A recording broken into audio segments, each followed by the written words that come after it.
Here we are as promised, Eurovision 2024. In my continued pursuit to take over Graham Norton's job, I've decided to look at each of the entrants to this year's Eurovision 2024 and offer my sassy little remarks. I've only been allowed to watch each video once, and then I have to stick with whatever joke came to mind. That won't go wrong, I'm sure. Anyway, in order, here we go.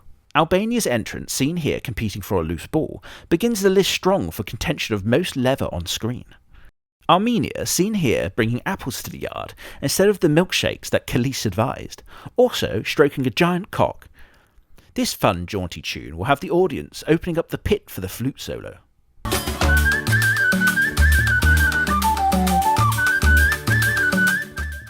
Australia's video has me more certain than I've ever been in my life that the man on the right is just masturbating off camera. Austria's We Will Rave music has told me that the best way to have a crowd of muscular men rub my body is to join Eurovision next year. Azerbaijan sees a very tame video, but the notable addition of a speaker that you'd sooner see inside the back of a Vauxhall Corsa. Belgium's Muskie, which happens to be what the room he's in smells like, shows us a theft in progress of the entirety of Eurovision's supply of baby oil and glitter, leaving none for next year and utterly destroying my interest in applying. Croatia's entry from the band Baby Lasagna, which is also how I prefer to eat humans, shows the most lit party that Croatia has ever seen, with all 5 people dancing. Uh-oh, the police are going to break this one up soon.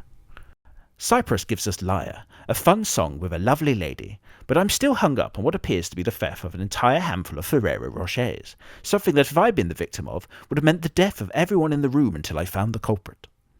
The Czech's artist I can only assume is a conspiracy theorist trying to block out government surveillance via tinfoil, or, adversely, is inside the oven and is actually a roast chicken. Denmark writes a song about Anakin Skywalker's least favourite terrain, a bold choice, but so was doing their best impression of Randy Orton through the entire video. The Estonian video reminds me of Slavic Ali G, partying it up in the nicest house in all of Estonia, featured recently on their own Amaze house draw.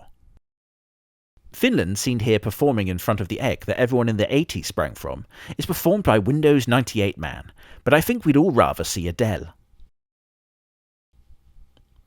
France's entrance is an absolutely belter of a performance, but that doesn't change the fact that he's the largest single cause of wildfires in the world.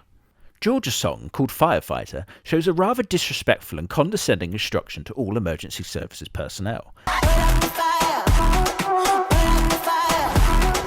However, I cannot be too quick to cast aspersions, as it could well be in Georgia that you can't just call a number have an engine turn up, but rather you must clad yourself in the spare leather from the Albanians' performance. Germany has one of my favourite of this year's entries, with their artist performing next to one of those lights that people try to climb on and it falls on their heads.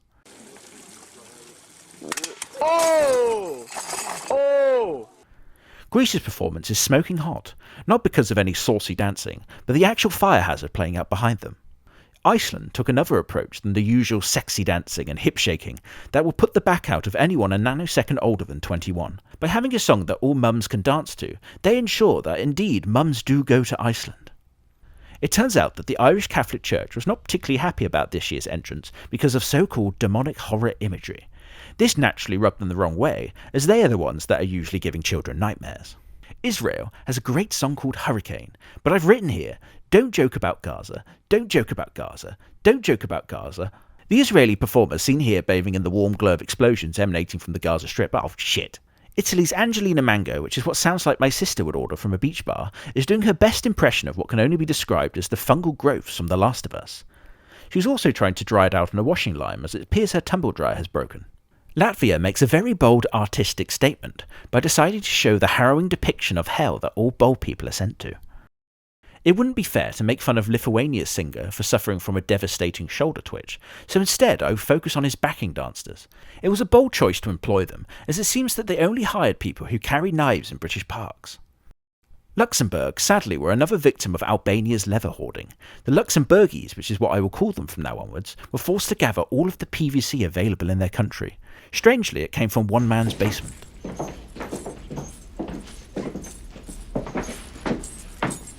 Malta gives us another prime example of why we need more mum dancing like we saw with Iceland, as Bonici undertakes a series of moves that will see all 4 of my agile and powerful wolf knees explode upon impact.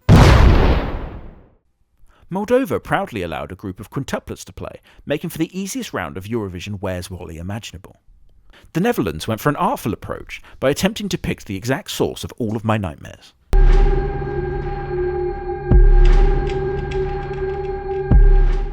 I would make a funny comment about Norway, but I can't see what the fuck is going on. Poland follows in the artistic interpretation theme of this year's entrants by making an extremely powerful and thought-provoking interpretive dance of what it is like to be the seaman spat on the floor at an orgy. Portugal was rightly furious to learn that their seaman dance had been poached by those dastardly Polish, so they decided to rejigger their outfits to pay homage to the start of Metal Gear Solid 5, or adversely, the guy from New Vegas.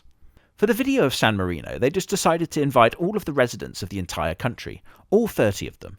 You may wonder why I've not mentioned the bunny, and that's because, as an ambush and pack predator, it's important to not let my intended prey know of my intent. Serbia's entrant, seen here struggling to make her way through Mordor, is delighted to find that Frodo appears to have dropped the ring into a small crevice. Oh, ridiculous little hobbits. Unfortunately for Slovenia, Albania's stranglehold on the European leather supplies have really started to strike the other competitors hard, so Slovenia just decided to do away with clothes altogether. Also, she didn't want to pay all of the dancers, so they just drowned a few of them instead. Spain's entrant Zora, seen here with the smallest glass of cava in history, must be praised for joining Iceland in the expanding collection of dancing mums. Sweden has a throwback to the 90s with a song with an in-sync inspired dance routine and background graphics to match. The background graphics seem particularly familiar, as that's what happened to my laptop when I decided to download Alexander Rybak's Fairy Tale from LimeWire. Switzerland has made a strong play for the gayest song of Eurovision this year, something I believe they should award every year along with the winner. The artist Nemo makes a strong statement about personal identity. Personally, I think this is great, as once it was his father's time to find Nemo, but now it's time for Nemo to find himself. Ukraine, sadly, has one of the most boring songs of this year's competition.